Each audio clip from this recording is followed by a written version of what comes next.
بسم اللہ الرحمن الرحیم۔ میں آج چاہ رہا ہوں کہ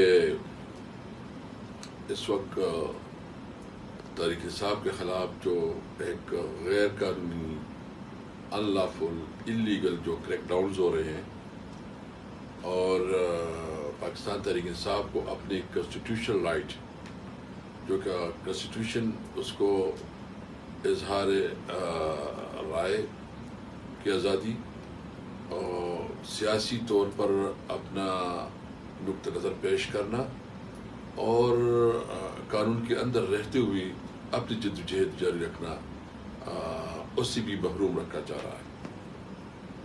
ہم ایک اس ملک کے آزاد شہری ہیں۔ روزانہ ہمارے جو ورکرز ہیں، سینئر لیڈرز ہیں، اس کے گھروں پہ ریڈز ہو رہے ہیں۔ پورے صوبے میں اس قسم کی خبریں آ رہی ہیں کہ چادر اور چادر والی کی جس طرح پامالی ہو رہی ہے وہ ہر لحاظ سے قانون اور آئین کی خلاف ورزی ہے۔ ہمارے ڈسٹرکٹ پریزیڈنٹ سہیل کے گھر پہ اور اس کے بچے کے ساتھ جو کہ معذور ہے اس کے ساتھ جو شاران ترقی کے گھر پہ جو ہے نا ریڈ ہوا، یا باقی جتنی بھی مختلف جو ہے نا ہمارے لوگوں کو گرفتار کیا جا رہا ہے، جس طرح قانون کو غلط استعمال کیا جا رہا ہے، مس یوز آف جو اس کی جو پاس اختیار ہے قانون، اس کو غلط استعمال کیا جا رہا ہے۔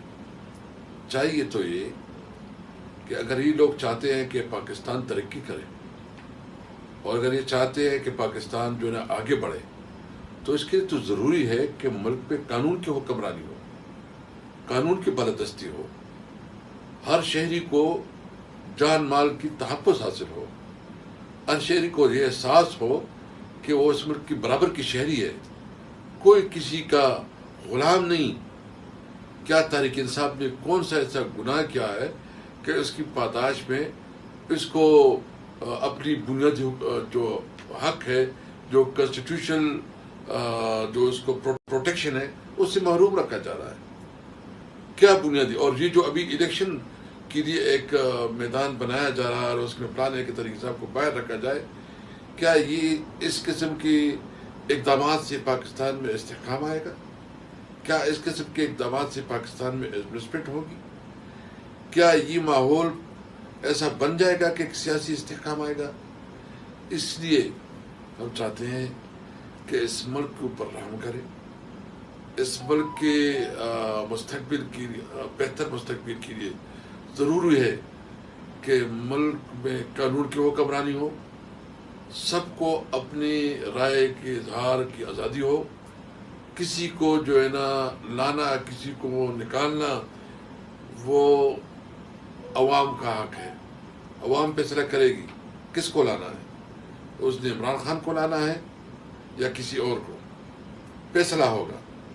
اس وقت تحریک انصاف کے خلاف جو ون سائیڈڈ پروپیگنڈا ہو رہا ہے، عمران خان کے خلاف جو ون سائیڈڈ پروپیگنڈا ہو رہا ہے، اس پروپیگنڈے کا کیا سمجھتے ہیں یہ صاحب اقتدار پی ڈی ایم کا ٹولہ؟ وہ سمجھتے ہیں کہ اس قسم کے پروپیگنڈے سے یہ تحریک انصاف کو ختم کرے گی۔ اس کی غلط فہمی ہے۔ جتنا یہ نیگیٹو پروپیگنڈا کر رہے ہیں، اتنی تحریک انصاف کی مقبولیت بڑھ رہی ہے۔ اور مجھے بتایا جائے کہ آج تک جو پی ڈی ایم نے 14 مہینے گزارے، کون سی کارکردگی دکھائی؟ انہوں نے مہنگائی کو کنٹرول کیا، انہوں نے گورننس کو بہتر کیا، انہوں نے اکانومی کو بہتر کیا۔ کوئی ایک ایسا شعبہ دکھائے جس میں ہم کہیں کہ پی ڈی ایم نے کوئی کارکردگی دکھائی ہے؟ یہ 14 مہینے بدترین ڈیزاسٹر رہی۔ اس لیے میں تمام ان مقتدر حلقوں کو کہنا چاہتا ہوں کہ اس ملک کے حالت پہ رحم کرے، ملک کو نقصان سے بچانے کے لیے فری اینڈ فیئر الیکشن کروائیں اور کنسٹیٹیوشن کی جو پروویژن ہے، کنسٹیٹیوشن کے اندر رہتے ہوئے الیکشن کا انعقاد کرے۔ پاکستان زندہ باد۔